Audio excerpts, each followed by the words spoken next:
I don't know what that dream is that you have. I don't care how disappointing it might have been as you've been working toward that dream. That dream that you're holding in your mind, that it's possible.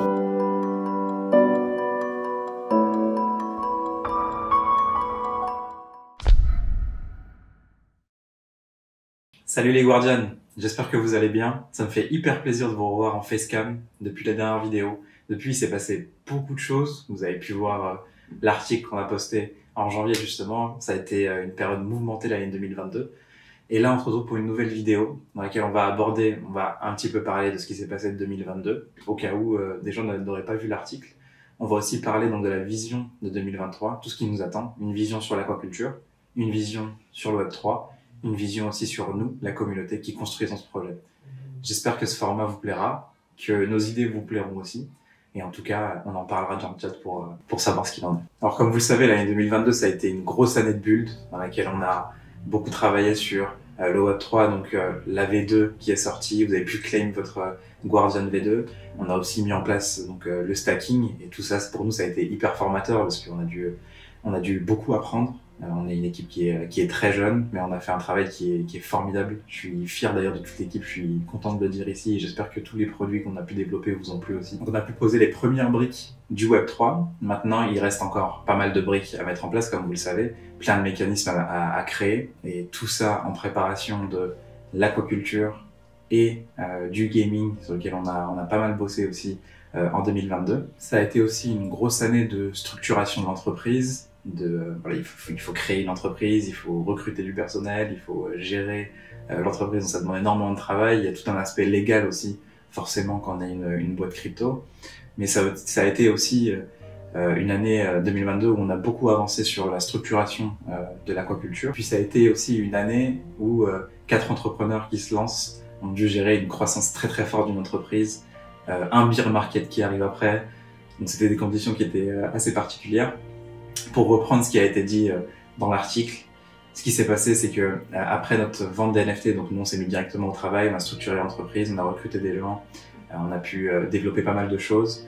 En même temps, on prévoyait donc, comme c'était prévu, une ICO, parce qu'on savait très bien que Aquaverse c'est un très gros projet qui demande beaucoup de moyens. Donc, malgré le succès de la sale de NFT qu'on a fait, il fallait qu'on aille chercher plus de fonds pour construire ce qu'on a construit.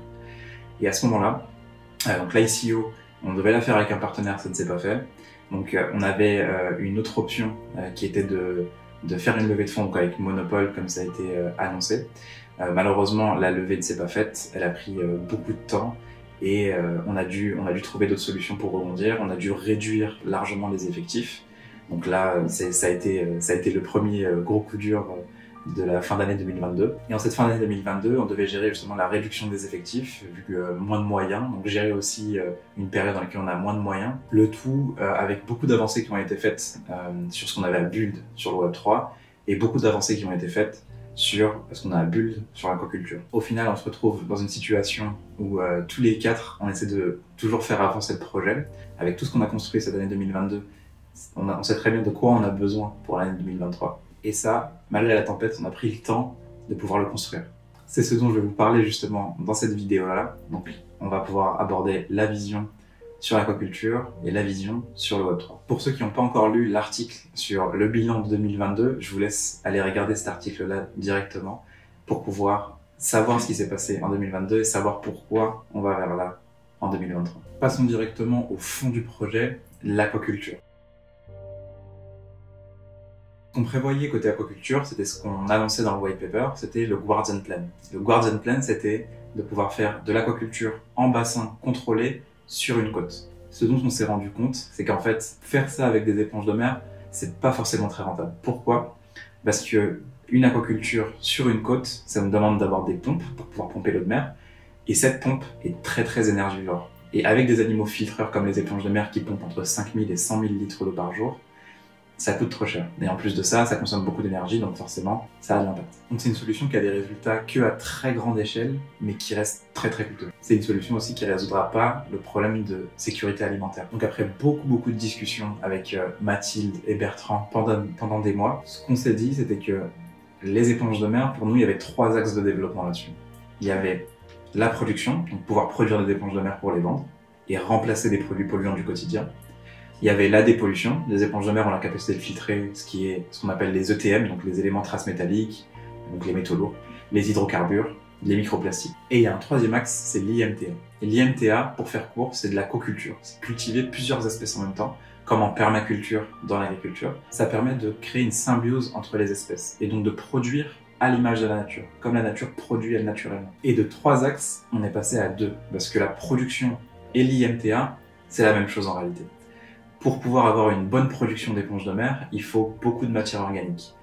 Et pour avoir de la matière organique, il faut avoir des espèces autour. Et c'est ce qui se passe justement dans les aquacultures. Donc les aquacultures de bar, de saumon, de dorade, d'huîtres, de moules. Toutes ces aquacultures-là produisent énormément d'effluents organiques. Et ces effluents organiques sont polluants pour l'environnement, alors qu'elles sont une nourriture pour les éponges de mer. C'était le rôle justement des éponges de mer, vu qu'elles sont présentes dans toutes les mers et océans. Un des rôles de l'éponge de mer justement dans leur milieu naturel, c'est de retraiter cette matière organique et elle peut même justement la transformer en nutriments pour d'autres espèces. En sachant que aussi, il y a une autre barrière qui peut nous entraver sur notre chemin, c'est les autorisations. En France, pour avoir une autorisation pour faire de l'aquaculture, il y en a plusieurs, mais ça peut prendre 4 ans. Et 4 ans pour une seule aquaculture, pour nous, c'est beaucoup trop long et pas adapté. Donc, assimiler notre production à l'aquaculture serait la meilleure chose pour nous. Il y aurait des intérêts pour l'aquaculteur, parce qu'en mettant des éponges de mer directement dans leurs aquacultures, donc les couper en morceaux, les mettre sur un fil de pêche, les laisser en suspension, et les laisser pomper l'eau de mer et se nourrir de la matière organique qui est présente dans l'eau de mer, ça présente énormément d'intérêt pour eux. Le premier, c'est neutraliser les effluents organiques, qui sont polluants pour eux, polluants pour leurs espèces en culture, polluants pour l'environnement autour, et qui en plus peut générer des coûts de traitement pour eux. Donc c'est un coût pour eux de traiter ces effluents organiques, s'ils les traitent. L'aquaculture peut donc avoir des intérêts pour nous et pour les aquaculteurs. L'intérêt pour les aquaculteurs, c'est de traiter leurs effluents organiques, qui peut avoir un effet néfaste sur l'environnement autour des aquacultures et même leurs propres espèces. En même temps, les éponges de mer, elles, peuvent protéger contre certaines maladies. Donc ça pourrait leur empêcher d'avoir des maladies au sein de leurs aquacultures, et donc avoir une meilleure qualité d'eau. Et avoir une meilleure qualité d'eau pour eux, ça signifie 2 choses, avoir un produit de meilleure qualité et avoir une mortalité qui est réduite, donc plus de production pour eux. En sachant que les aquaculteurs, eux, ont déjà un accès à la mer, donc on n'aura pas de problème d'autorisation vis-à-vis de ça, on pourra directement se greffer à leurs aquacultures, et ils ont toujours de l'espace disponible dans leurs aquacultures qui n'est pas exploité. Et l'intérêt pour nous, ce serait d'avoir un accès à la mer plus simple, une meilleure production d'éponges de mer, parce que la nourriture est disponible sur place. Le tout en ayant de l'impact. Parce qu'on a de l'impact pour un secteur d'envergure qui est l'aquaculture, et on a de l'impact pour l'environnement grâce au traitement des effluents organiques, grâce en même temps à l'effet de dépollution que va avoir les éponges de mer sur les hydrocarbures, sur les métaux lourds, etc. En partant de toutes ces informations, on a pu développer un nouveau business model qui pourra faire tourner l'aquaverse. Ce business model, il est très simple. Imaginons qu'on a un aquaculteur dans le sud de la France, disons à Toulon. À Toulon, on va pouvoir pêcher des éponges de mer et en bouturer une partie pour un partenaire en aquaculture. Une partie sera revendue directement au début des opérations pour assurer du chiffre d'affaires à l'entreprise et pour pouvoir développer notre axe commercial dès maintenant. Et une partie va être bouturée pour pouvoir cultiver des éponges de mer, avoir de l'impact et avoir du stock dans 1 ou 2 ans. Le tout avec toujours un ratio de 1 pour 2 entre la somme d'éponges pêchées et la somme d'éponges bouturées. Si on pêche 5000 éponges pour les vendre directement, on en bouture 10 000. Et d'ailleurs, ce qui nous débloque ces 5000 éponges de mer qu'on va mettre en vente, c'est la place que nous accorde directement l'aquaculteur dans sa concession. Donc si dans la concession de l'aquaculteur, on a assez de place pour pouvoir bouturer 10 000 éponges, on sait qu'on va pouvoir en pêcher 5000 aussi destinés à la vente directement, s'assurer du chiffre d'affaires en amont et pouvoir assurer du stock pour dans 1 ou 2 ans, à un moment où on va vendre des éponges de mer en ayant eu un impact énorme sur l'environnement et sur un secteur d'envergure tel que l'aquaculture. Comme on a pu l'expliquer dans les derniers articles, l'aquaculture, c'est un secteur hyper important pour nourrir la population. La pêche est déjà à son maximum, on est en surpêche sur la plupart des zones de pêche, ou alors en pêche maximale. Il ne reste qu'à peu près 5% de zones qui ne sont pas pêchées au maximum ou surpêchées. Pour pallier à ça, on fait de l'aquaculture, donc pour produire du poisson ou des fruits de mer. Dans le même temps, la démographie augmente, comme vous le savez. Donc on doit nourrir de plus en plus la population, et en plus, une partie de la population voit son niveau de vie augmenter, et donc consomme plus. Pour pallier à ça, on fait plus d'aquaculture. C'est pour ça que l'aquaculture, c'est un secteur d'avenir pour nourrir la population. Sauf qu'elle présente des vrais problèmes environnementaux. C'est un enjeu de sécurité alimentaire. Comme j'expliquais, les effluents organiques sont hyper polluants. En même temps, la nourriture qu'on donne aux poissons dans les aquacultures peut être composée de poissons pêchés et de métaux lourds, et donc peut polluer l'environnement encore plus. Pour ce qui est de la nourriture, une alternative est en train d'émerger, c'est l'alternative des insectes. On peut nourrir le bétail et les poissons grâce aux insectes, mais par contre, on n'a toujours pas de solution pour traiter les effluents organiques des aquacultures. Donc vous l'aurez compris, un business model comme celui-ci peut nous permettre d'avoir énormément d'impact et générer aussi énormément de retours sur investissement. Pêcher des éponges de mer pour pouvoir préparer l'axe commercial, bouturer les éponges de mer dès maintenant pour avoir de l'impact maintenant et même faire de la recherche entre les éponges de mer cultivées et l'espèce cultivée en parallèle. Donc si c'est du bar, de la dorade, des huîtres, des moules, on pourra faire des études spécifiques entre les éponges, le bar, les éponges, la dorade, etc.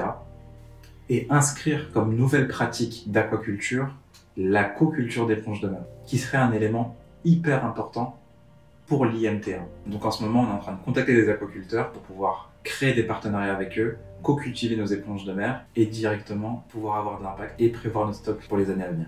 En parallèle de ça, on prépare l'axe commercial de la vente des éponges de mer.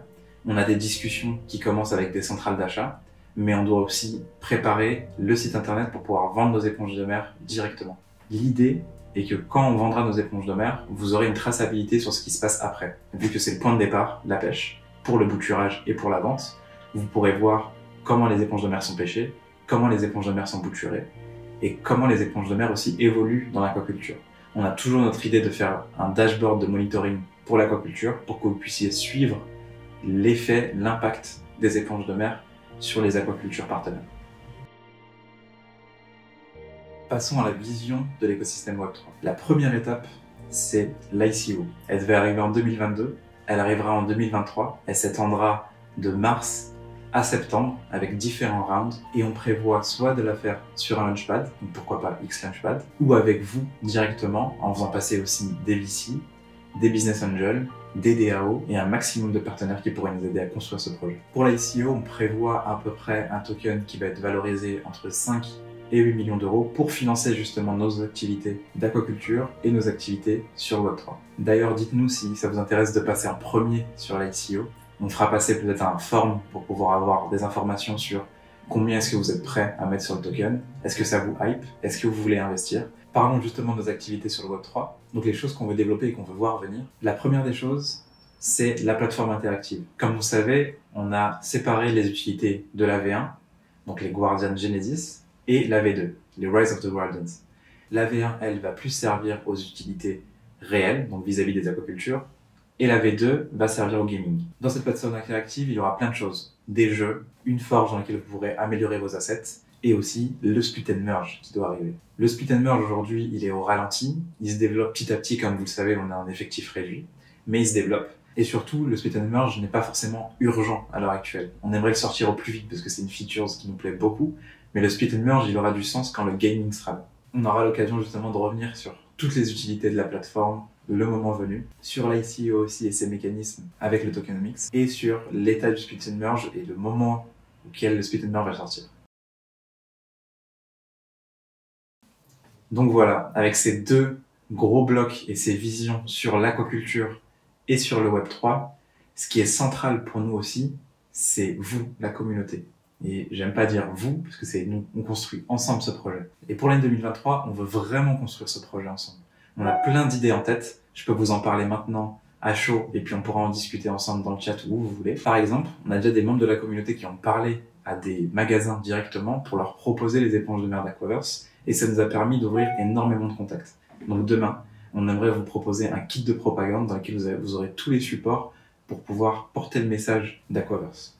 Que ce soit via les magasins, que ce soit via le bouche à oreille pour qu'il y ait plus de gens qui rejoignent notre écosystème, soit en achetant un NFT, soit juste en s'abonnant, en achetant les éponges de mer demain. Pour la ICO aussi, si vous connaissez des investisseurs, ce kit de propagande-là peut nous aider ensemble à pouvoir lever plus de fonds avec un one-page, des documents qui expliqueront l'aquaculture, notre vision, etc. Et tout ça pourrait vous permettre de gagner des rewards directement sur le token ou de l'XP sur le Discord. Donc ça peut nous permettre de faire bouger notre communauté et faire en sorte qu'on soit tous des acteurs sur ce projet. Sur l'aquaculture, pareil. Si vous connaissez des aquaculteurs ou des amis qui connaissent des aquaculteurs, vous pourrez les contacter pour nous, les sourcer, nous les proposer. et voir ce qu'on peut faire avec eux. On aura aussi des décisions à prendre sur des partenariats à faire, que ce soit des partenariats réels ou des partenariats d'autres projets NFT, etc. On aimerait vous faire voter pour avoir vos avis. Pas mal de choses aussi peuvent arriver dans l'année par rapport à Thales. On va pouvoir développer pas mal de features qui vont faire bouger le Discord et qui vont vous permettre d'avoir des rewards pour vos actions. Donc ça peut être une année 2023 charnière dans laquelle on a tout à construire, que ce soit sur le côté aquaculture. Sur le côté Web3, on a très bien avancé. Sur le côté aquaculture aussi, on a très bien avancé. Mais on a les bases maintenant pour pouvoir aller avoir de l'impact, produire nos éponges de mer, les vendre, avoir de l'impact donc à la production et avoir de l'impact à la revente directement. On est convaincu que si on fait ensemble, on peut vraiment bouger les montagnes et changer le système dans lequel on est. Donc voilà pour les nouvelles côté vision sur l'aquaculture, vision sur le Web3, vision d'Aquaverse tout court.